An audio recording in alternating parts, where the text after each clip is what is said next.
IIT Madras BS data science एंटम mathematics explained in one shot. तो इस वीडियो में एंटम मैथमेटिक्स के सारे फॉर्मूलाज एंड कॉन्सेप्ट्स डिस्कस करेंगे जो आपके एग्जाम के लिए बहुत इंपॉर्टेंट होने वाले हैं। तो वीडियो को एंड तक देखना, चैनल को अभी सब्सक्राइब कर लो एंड लेट्स गेट स्टार्टेड। सो एंटम के लिए मैथमेटिक्स प्रिपेयर करने के लिए हम इस वीडियो में वीक 9 to 12 डिस्कस करेंगे। सो बात कर लेते हैं अपने सबसे पहले टॉपिक की, विच इज इंटीग्रेशन। तो लास्ट वन शॉट में हमने डेरिवेटिव डिस्कस किया था। उसी डेरिवेटिव या डिफरेंशिएशन का जो इनवर्स यानी उल्टा होता है उसी को हम इंटीग्रेशन कहते हैं। एंड इंटीग्रेशन को समझने का एक तरीका है कि it is a way of summing up the infinitely small parts to find the whole, और एरिया अंडर द कर्व निकालने के लिए भी इसी वजह से इसको यूज करते हैं। नाउ इंटीग्रेशन एक बहुत ही लेंथी टॉपिक है एंड इस वन शॉट में मैं उसको पूरी तरह कवर नहीं कर पाऊंगा, लेकिन कुछ जो इंपॉर्टेंट चीज है वो बता देता हूँ। नाउ जैसे हमने डेरिवेटिव में देखा था कि फॉर एग्जाम्पल कोई वेरिएबल है एक्स स्क्वायर, तो इसका डेरिवेटिव करने के लिए हम क्या करते थे, जो एक्स की पावर होती थी उससे मल्टीप्लाई कर देते थे, और अब जो पावर बचती थी वो 2 - 1 बचेगी, यानी जो भी एग्जिस्टिंग पावर थी उसमें से -1 कर देते थे तो डेरिवेटिव 2x आ जाता था। अब डिफरेंशिएशन में हमने जो किया था उसका उल्टा हम इंटीग्रेशन में करेंगे। तो इंटीग्रेशन में भी x की पावर 2 दे रखा है, तो हम इस अब की बार क्या करेंगे कि जो पावर है उसमें एक और ऐड कर देंगे, यानी x की पावर 2 + 1 हो जाएगा, और हम मल्टीप्लाई करने की जगह डिवाइड कर देंगे 2 + 1 से, यानी कि अब की बार आंसर आ जाएगा x³/3। इसका लिखने का तरीका कुछ ऐसा होता है कि हम लिखते हैं, ये इंटीग्रेशन का सिंबल होता है, फिर हम लिखेंगे x dx। So this is the formula for integration. Now अगर ये जो सिंबल है इंटीग्रेशन का, इसके ऊपर नीचे a और b लिखा है तो फिर ये डेफिनाइट इंटीग्रेशन हो जाता है। और इस केस में हम पहले इंटीग्रेशन को सॉल्व करते हैं। एक्स स्क्वायर का इंटीग्रेशन जैसा कि पहले डिस्कस किया था, x की पावर 3/3 होगा। तो ये सॉल्व करने के बाद हम कुछ इस तरह से ब्रैकेट लगा के a और b वापस लिखते हैं, और अब इस वेरिएबल की जगह ये जो वैल्यूज होती है, ये कॉन्स्टेंट होते हैं, वो पुट करते हैं। तो पहले हम अपर लिमिट की वैल्यू पुट करेंगे, यानी b पुट करेंगे, तो ये हो जाएगा b³/3। फिर हम a को पुट करेंगे तो हो जाएगा -a³/3। तो बेसिकली हम upper limit minus lower limit कर देते हैं इंटीग्रेशन में वैल्यूज को पुट करके। और अगर इधर ये b और a की जगह कुछ नहीं लिखा होता, यानी कि कुछ इस तरह एम्प्टी स्पेस होती सिंबल के ऊपर नीचे, तो ये इनडेफिनाइट इंटीग्रेशन होता है, यानी कि इसमें कुछ रेंज नहीं दी गई होती है, और हम सिंपली इंटीग्रेट कर देते हैं और फिर एक कांस्टेंट c ऐड कर देते हैं इनडेफिनेट इंटीग्रेशन में। ये कुछ रिकरिंग फॉर्मूलेज है इंटीग्रेशन के, तो इनका स्क्रीनशॉट लेकर नोट कर लो। So as I said, integration is used to find the area under the curve. तो ये कर्व है जो रेड मार्कर से शो हो रही है, जिसकी इक्वेशन y = fx है कर्व की, और इसका area from a to b निकालना है हमें। तो बेसिकली हम a to b के बीच में एक डेफिनाइट इंटीग्रेशन करेंगे to find the area under the fx curve, और उसका फॉर्मूला सिंपली ये हो जाएगा fx dx, क्योंकि fx इज द कर्व, और फ्रॉम a to b करना है तो हमें a और b लिख देंगे। So this is the application of integration to find the area under the curve. So अब हम बात कर लेते हैं ग्राफ थ्योरी की। तो ग्राफ से एक बहुत prominent way of representing information है, और ये दो कंपोनेंट से बनता है, नोड्स एंड एज। सो ये a या b या c जो लिखा है, these are the nodes, and उनको जो कनेक्ट करते हुई लाइन है उनको ही हम एज कहते हैं। ग्राफ अनडायरेक्टेड भी हो सकता है एंड डायरेक्टेड भी हो सकता है। As the name suggest, directed graph में एरोज होंगे और अनडायरेक्टेड में नहीं होंगे। सो एक ग्राफ की दो मेजर ट्रेवर्सल एल्गोरिदम्स होते हैं, यानी ग्राफ में अपना पाथ तय करने के लिए दो मेन तरीके होते हैं। फर्स्ट इज कॉल्ड BFS, जो कि stands for breadth first search, and the second is DFS, जो कि स्टैंड करता है डेप्थ फर्स्ट सर्च के लिए।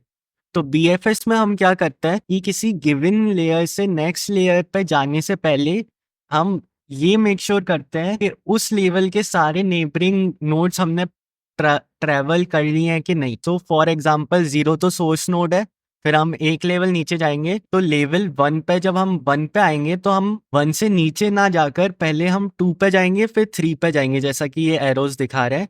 तो पहले सारे नेबरिंग कवर करेंगे, फिर हम ये लेयर पूरी हो जाएगी, सारे नेबरिंग नोड्स हम कवर कर लेंगे, फिर हम नेक्स्ट लेयर पे जाएंगे। सो फिर हम 4 कवर करेंगे, 5 कवर करेंगे, 6 कवर करेंगे, 7 कवर करेंगे एज द एरोज डिनोट।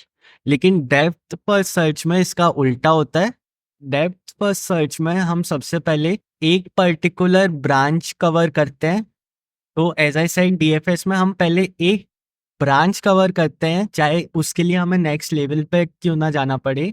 सो मैंने इधर सारे के सारे जो भी ब्रांचेस हैं वो मार्क कर दिए। सो फॉर एग्जांपल हम 0 से पहले 1 पे जाएंगे, और इस बार हम नेबरिंग नोड पे ना जाके वही ब्रांच जो हम ट्रेवल कर रहे थे उसके नेक्स्ट लेवल पे जाएंगे। तो 1 के बाद हम 4 पे जाएंगे, और 4 से फिर हम वापस 1 पे आकर फिर 1 से हम 5 पे जाएंगे, जिससे कि ये पूरी ब्रांच कवर हो जाए। फिर जब ये पूरी ब्रांच कवर हो जाएगी फिर हम 2 पे जाएंगे, 2 से हम 2 की ब्रांच में कंटिन्यू करते हुए 6 पे जाएंगे, ना कि 3 पे जाकर। फिर जब ये 2 की भी ब्रांच कंप्लीट हो गई फिर हम आएंगे 3 पे, और 3 के बाद सिर्फ 7 बचा तो उसको कवर करेंगे। So as the name suggest कि ब्रेथ फर्स्ट में हम लेवल बाय लेवल जाते हैं, ब्रेथ को पहले कवर करते हैं, और डेप्थ फर्स्ट सर्च में हम लेवल्स पर ना ध्यान देके पहले डेप्थ को कवर करते हैं। नाउ ग्राफ्स, 2 और कैटेगराइजेशन होती है ग्राफ्स की, which is cyclic and acyclic. तो साइक्लिक, जैसा कि आप राइट साइड में देख सकते हो कि ए नोड से स्टार्ट होकर ये ग्राफ वापस ए नोड पे जा रहा है। तो पहले वो ए से सी जाएगा, फिर सी से बी जाएगा, और फिर बी से वापस ए पे आ जाएगा। लेकिन ए साइक्लिक में वापस नहीं आता है ग्राफ, ए से सी जा रहा है, सी से बी जा रहा है, और ए से भी वो बी जा रहा है। तो वेटेड ग्राफ्स क्या होता है कि जो ए टू बी के बीच की एज है, जैसा कि आप देख सकते हो, उस एज को एक वैल्यू असाइन होती है, कोई भी रैंडम, फॉर एग्जांपल 2।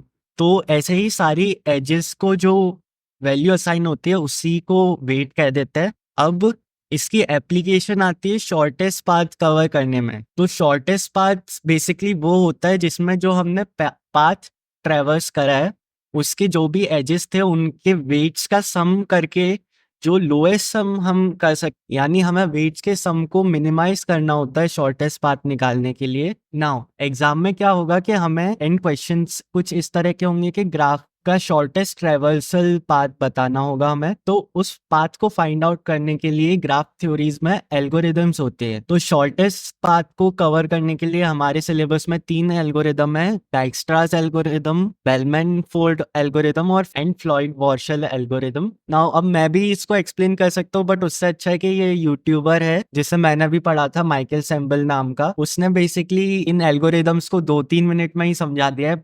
तो जो सिलेबस की एल्गोरिदम्स है तीनों की, उसका लिंक इन डिस्क्रिप्शन होगा और पिन कमेंट में भी होगा, तो वहां से आप डायरेक्टली ये वीडियो को देख लेना, तो आपका वो एल्गोरिदम्स क्लियर हो जाएंगी। एंड सिमिलरली हमें वापस ग्राफ दिया जाएगा, एंड हमें वापस of all the traversing trees वो स्पैनिंग ट्री फाइंड आउट करना होगा जिसका टोटल सम ऑफ वेट, यानी जिसका कॉस्ट मिनिमम होगा, यानी कि हमें minimum cost spanning tree find out करना होगा। और उसके लिए भी हमारे सिलेबस में 2 एल्गोरिदम्स है, प्राइम्स एल्गोरिदम और क्रेस्कल्स एल्गोरिदम। उन दोनों को भी इसने कवर कर रखा है, तो उसका भी मैं लिंक इन डिस्क्रिप्शन दे दूंगा। अगेन बहुत क्विकली उसने कवर किया है, तो सिंपली ये वीडियो देख लेना, आपको कॉन्सेप्ट क्लियर हो जाएगा। एंड वंस आप ये क्विक एक्सप्लेनेशन वीडियोस देख लोगे तो आपका एल्गोरिदम समझ में आ जाएगी। फिर आपको बेसिकली ये फिगर आउट करना रह जाएगा कि कौन सी एल्गोरिदम को यूज करना और कैसे इम्प्लीमेंट करना है।